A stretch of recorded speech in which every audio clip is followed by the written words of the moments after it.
आप लोग परेशान होंगे कि हमारे पास इंक्यूबेटर है और उसका बल्ब फ्यूज़ हो जाता है बार बार, क्या वजह?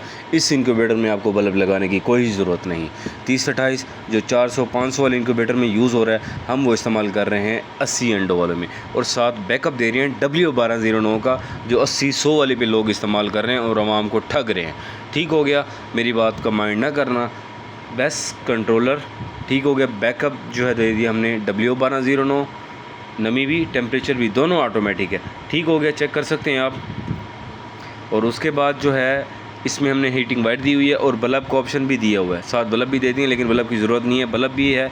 और सामने ये फ़ैन जो है नमी के लिए है, वो फ़ैन जो है टेम्परेचर के लिए है, यानी कि टेम्परेचर भी हमारा मेंटेन होगा। और ये फ़ैन भी हमारा टेम्परेचर के लिए है।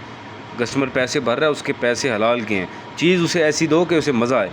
फुली एलुमिनियम शीट के साथ है, इसका मतलब ये है कि इसकी जो हीट है ना वो बाहर नहीं निकलेगी। ओवरऑल लुक चेक करें आप इंक्यूबेटर की, अल्हम्दुलिल्लाह बहुत ही कमाल रिज़ल्ट के साथ। अल्हम्दुलिल्लाह अल्हम्दुलिल्लाह सुम्मा अल्हम्दुलिल्लाह। एक कंट्रोलर बंद करना है और दूसरा ऑन करना है।